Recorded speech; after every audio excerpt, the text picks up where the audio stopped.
Sir, सरन्यायाधीश सूर्यकांत आणि एकनाथ शिंदे यांची भेट झालेली आहे आणि यावरून संजय राऊत टीका केलेली आहे की इकडे पक्षाने चिन्हाचा खटला सुरू असताना एकनाथ शिंदेची भेट घेणे चुकीचे असं त्यांनी आरोप केला. संजय राऊतला महाराष्ट्राची संस्कृती आणि प्रोटोकॉल माहीत नाहीत. सरन्यायाधीश जेव्हा महाराष्ट्रात आले त्या टायमाला ॲज ए प्रोटोकॉल त्यांचं स्वागत करणं हे या मंत्रिमंडळाचा अधिकार आहे आणि त्यांना ते केलं पाहिजे ही संस्कृती सांगते. म्हणून एखाद्याचा स्वागत केलं, सरन्यायाधीशासारख्या माणसाचं स्वागत केलं म्हणून त्यांच्या असलेल्या कामकाजावर कोणताही परिणाम होत नसतो. कायद्याच्या चौकटीमध्ये ज्यांना जे शिक्षा द्यायची किंवा ज्यांना जो निकाल द्यायचा त्याचा आणि ह्या सार्वजनिक इतर भागाचा काहीही संबंध नसतो. परंतु हे कळण्यास एवढी अक्कल ही आपल्याकडे असली पाहिजे. एखाद्याचं स्वागत केलं म्हणजे निकाल बदलतो असं काही महाभागाचं जर म्हणणं असेल तर तो मूर्खपणा आहे. भरतगोपाल यांनी प्रतिक्रिया दिली की भारतीय जनता पार्टी वाले कधी कोणाशी युती करतील हे सांगता येत नाही. आम्ही दक्षिण रायगडमध्ये वन मॅन शो आहोत असं ते भरतगोपाल म्हणाले. रायगडमध्ये काय नेमकं राजकारण चालू आहे याबद्दलचं सर्व त्या भागातील नागरिकांना किंवा तिथलच्या नेत्यांना माहिती आहे. राष्ट्रवादी असेल, शिवसेना असेल किंवा भाजप असेल, यांनी आपल्या सोयीस्कर जी काही युती करतायत त्याला आता आम्ही आक्षेप घेत नाहीत. आणि म्हणून भाजपच्या लोकांनी कुणाबरोबर जर युती केली असेल त्या अनुषंगाने भरत गोगावलेंनी ते स्टेटमेंट केलेलं आहे. ते स्वतंत्रपणे लढतील आणि त्यात मला वाटतं काही वावगं नाही.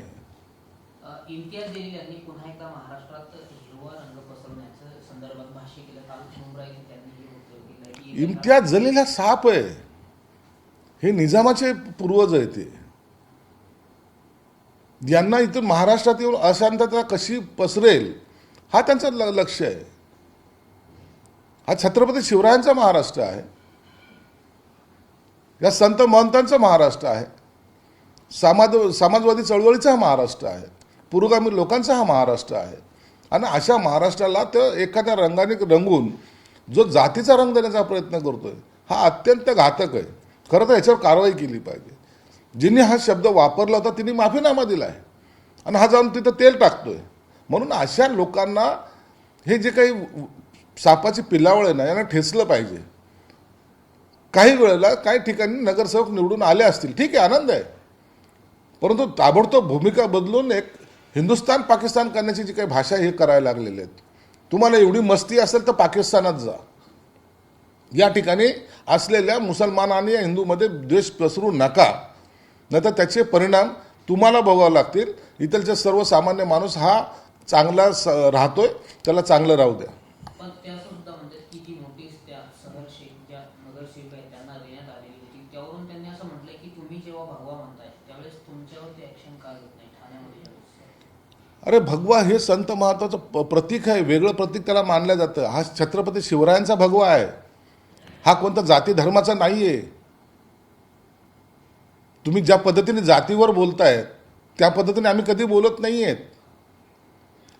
हा छत्रपती शिवरायांचा भगवा आहे. हा प्रत्येकजण काल त्यांनी गळा घातला ना, त्याला कोणी ऑब्जेक्शन घेतलं का? म्हणजे तुम्हाला आम्हाला त्याच्याबद्दलचा द्वेष नाहीच आहे. म्हणून हा भगव्याबद्दलचा जर तुम्हाला जर वावडं वाटत असेल तर तुम्ही परिधान करू नका.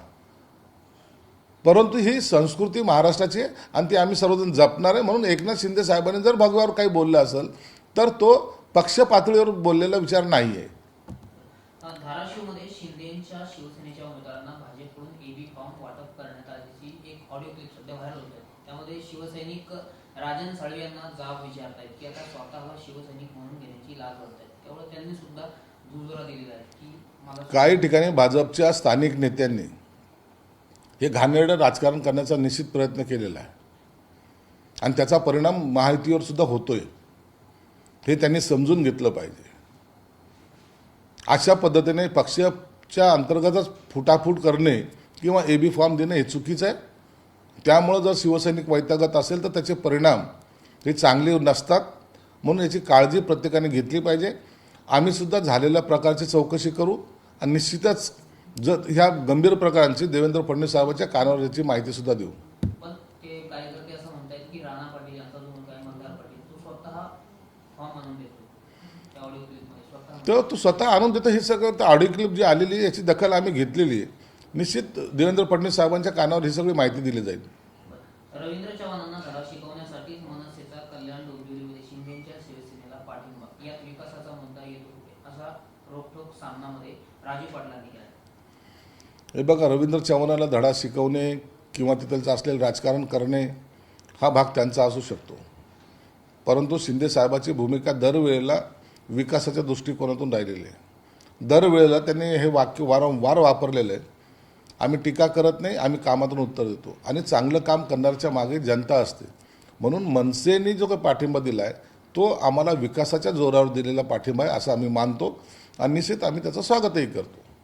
केडीएमसीमध्ये जे 4 नगरसेवक नॉट रिचेबल आहेत त्यांची मिसिंगची तक्रार ठाकरे यांच्या शिवसेनेकडून देण्यात आलेली आहे, तर बेपत्ता झालेल्या नगरसेवकांचे पोस्टर आम्ही लावतो संजय राऊत म्हणते. आता जे 4 नगरसेवक कुठं गेले त्यांच्या घरच्यांना त्यांची काळजी नाही का? त्यांच्या घरच्या लोकांनी कुठे तक्रार केली का? आता हे कुठं त्यांचे आईवडील व्हायला लागलेत, त्यांच्या घरच्यांनी तक्रार केली पाहिजे ना. आणि त्यांचे पोस्टर लावतायत म्हणजे त्यांना काय फरारी घोषित करताय? ते दरोडखोर आहेत, डाकू आहेत, काय त्यांच्यावर आरोप काय आहेत? म्हणून हे असे जे काही दबावाचं राजकारण करतायत, उभं त्याच्या स्थानिक नगरसेवक मुंबईचे पण केडीएमसीचे बी सगळे वैतागलेले आहेत. मला वाटतं आणखी लवकरच त्याच्यातला आणखी एक मोठा गट हा त्यातून बाहेर पडण्याच्या मनस्थितीत आहे. बिहारी माणूस महाराष्ट्रातून पोट भरतो त्यावरती टीका कशाला, असं गुलाबराव पाटलांनी म्हटलं. मराठी अमराठी मुद्दा पुन्हा एकदा आता निर्माण झालेला आहे. कशासाठी काढतात हे मराठी अमराठी वाद? अहो, या मुंबई शहरामध्ये देशभरातला माणूस येतोय, मराठी माणसाला कुठं धक्का लावतोय तो? आणि मराठी माणसाला धक्का लावण्याची कुणाची ताकद आहे का? मराठी माणूस हा खंबीर आहे, मजबूत आहे. परंतु हे संजय राऊत सारख्या माणसाला किंवा यांच्या पक्षाला मराठी मुद्दा घेणे, मुंबई महाराष्ट्रापासून वेगळी होणे. मग एक काम करा, चायनाला जशी बॉर्डर टाकलेली ना, महाराष्ट्राला अशी वेठा बॉर्डर टाका, कोणीच महाराष्ट्रामध्ये एंट्री करू नये. असे फालतू विषय काढून जनतेला मूळ विषयापासून बाजूला नेणे, विकासाच्या मुद्द्याला कुठेही टच न करणे, असलेल्या महागाईवर न बोलणे, हाच यांचा असलेला एक कलमी कार्यक्रम आहे. आणि अशा कार्यक्रमामुळं महाराष्ट्राची प्रगती होत नाही. म्हणूनच लोकांनी त्यांना घरचा रस्ता दाखवलेला आहे. शिंदे रोसून बसलेले आहे आणि रोसून बसलेल्या सुनबाईच्या सारख्या दिल्लीच्या चक्र सुरू आहे, असा टोला संजय राऊतांनी मुख्यमंत्र्यांना लगावला. संजय राऊत कधी आयुष्यात खरं बोललाय का? कधीतरी एखादं वाक्य त्याचं मला असं दाखवा की ज्याच्यामध्ये सत्यता आहे. संजय राऊतला सकाळी उठून खोटं बोलण्याची एक प्रॅक्टिस झालेली आहे.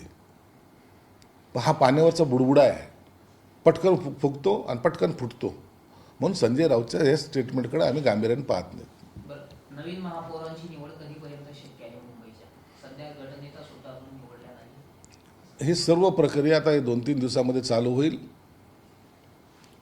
मुख्यमंत्री देवेंद्र फडणवीस आणि उपमुख्यमंत्री एकनाथ शिंदे साहेब बसतील.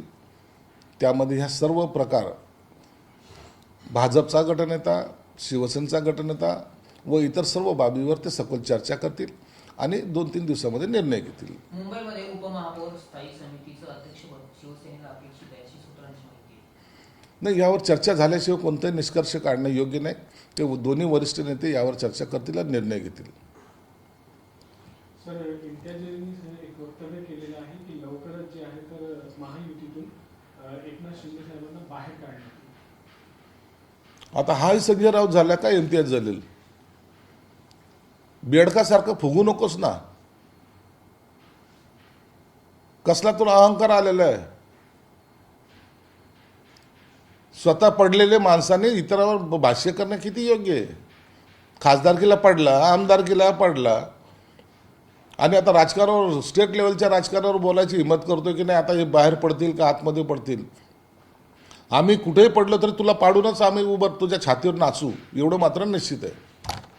सर, मनपामध्ये शिवसेनेला जे आहे तर जसे पाहिजे तसे यश भेटलेले नाही आहे, मात्र सध्या झेडपी निवडणुकीत ती भरपाई करणार का? नक्कीच करणार. आम्हाला मनपामध्ये जरी अपयश आलं असेल तरी त्याची भरपाई करण्यासाठी ग्रामीण भागाचा शिवसैनिक हा तयार झालेला आहे आणि तो मनोमन तुम्ही आता पाहाल 8 तारखेलाच अनेक महानगरपालिकेवर आमचा भगवा हा फडकलेला तुम्हाला दिसेल. दत्ता गावडे भुमरे यांचे विरोधक मानले जातात. ते सध्या भाजपामध्ये आहे. पैठण सर्कलमध्ये त्यांच्या भाजप प्रवेशमुळे शिवसेनेवर काही परिणाम होणार नाही. दत्ता बोर्डे हा आमचा विरोधकच राहिलेला आहे. आता तो भाजपमध्ये गेलं काय, कुठं गेलाय काय, तो आमच्या विरोधात निवडणूक लढवतोय. म्हणून आता विरोधकाला पाडणं किंवा त्याचा पराभव करणं हेच आमचं ध्येय असणार आहे. मुंबईमध्ये बिहार भवन का बांधायचंय असा सवाल संजय राऊतांनी उपस्थित केला. मग दिल्लीमध्ये महाराष्ट्र भवन का बांधलं? गुवाहाटीला आपलं महाराष्ट्र भवन का बनतंय? तुम्हाला गुजरातला आपलं महाराष्ट्र भवन का बनतंय? हा प्रश्न जर त्यांनी विचारला तर संस्कृतीची देवाणघेवाण करणं ही महाराष्ट्राची संस्कृती आहे. आपण चेन्नईमध्ये सुद्धा बांधू. याचा अर्थ असा होत नाही की कुणाला पाठराखण करणं. प्रत्येकाच्या स्टेटचं एक स्वाभिमान ठेवणं हेच आपलं वैशिष्ट्य आहे. म्हणून असे भवन बांधल्याने तुम्हाला पोटदुखी होत असेल तर ते तुमचा कर्मदरिद्रीपणा आहे.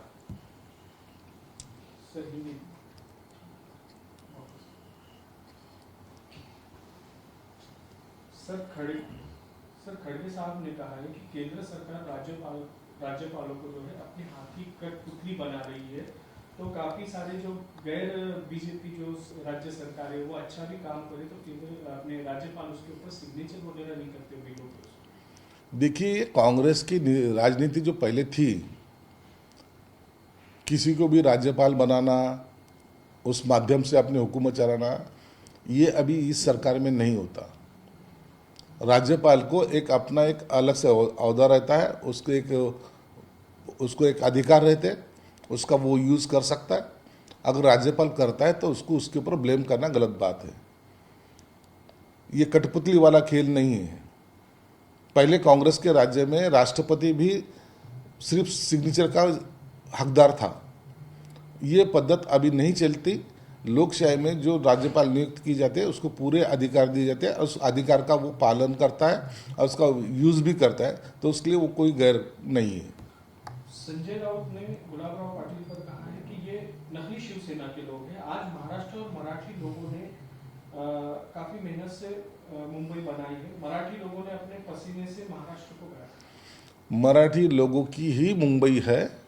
मराठी आदमी ने ही लड़के मुंबई को अपना सब कुछ माना है. उसके ऊपर कोई दो राय नहीं. लेकिन इसका मतलब ये नहीं है संजय राउत की बाप की वो मुंबई है. ये मुंबई हम सभी की है और हम सभी लोग वहाँ बहुत खुश रहते भी हैं. और उसके बारे में संजय राउत को टिप्पणी करने का कोई हक भी पैदा नहीं होता. उन्होंने एक फोटो भी ट्वीट की है संजय राउत ने, जिसमें जस्टिस सूर्यकांत और उप मुख्यमंत्री की फोटो है. उन्होंने कहा है कि अब ऐसे तो इंसाफ हो ही गया, मुबारक हो आपको, घड़ियाल और धनुष्यबाण मिल ही गया. ये घटना जिन्होंने बनाई है वो घटना का संजय राउत ने किया हुआ अपमान है. सर्वोच्च न्यायालय के न्यायमूर्ति को घटनात्मक अधिकार है. वो सबसे बड़ा पावरफुल आदमी माना जाता है और वो घटना का रक्षण करता है. वो किसी से कोई अगर पॉलिटिकल इसमें के राजनेता अगर उसको मिले भी, वो तो उप मुख्यमंत्री है, एकनाथ शिंदे साहब भी और अजित दादा भी मिले, उसका केस से कोई संबंध लेना देना नहीं रहता. जो घटना कही थी उस तहत ही वो अपना निर्णय देते रहते थे. अगर संजय राउत अगर ऐसा बोलता है तो इसका मतलब वो बाबा साहब की लिखी घटना का अपमान कर रहा है. घटना मानता नहीं ये उसका कहना होगा तो इसकी सब लोग दखल लेंगे और उसको उसकी जगह दिखाएंगे. विद्या जलील ने कहा है कि शहर शेख अगर मुमरा हरा कहती है तो सबको आक्षेप होता है, लेकिन वही दूसरी ओर एकनाथ शिंदे साहब जब थाने को भगवा कलर कहते हैं तो उस टाइम कोई आक्षेप नहीं होता. देखिए, हमारा भगवा कलर जो है, ये भगवा कलर जो माना जाता है वो संस्कृति का कलर माना जाता है. ये छत्रपति शिवाजी महाराज का भगवा झंडा माना जाता है. शिवाजी महाराज के राज्यकर्ताओं में मुसलमान भी थे, दलित भी थे, मराठा थे 18 पगड़ जात के लोग थे और उनके हाथ में जो झंडा लहराता था वो भगवा है। उस भगवे का स्वागत करना या तो उसका सम्मान करना ये हमारा काम है, हर कोई महाराष्ट्रियन का। इसलिए ये कलर के बारे में ऑब्जेक्शन देना उचित नहीं है। रही बात जातिवाद की, जिस तरीके से जातिवाद इम्तियाज फैलाना चाहता है, वो चाहता है कि यहाँ के मुसलमान और हिंदू में टकराव हो, उनमें लड़ाई झगड़ा हो और हम सब आपस में बढ़ जाए, और ये दंगे फसाद करने की कोशिशें ये यमाम की तरफ से की जा रही है।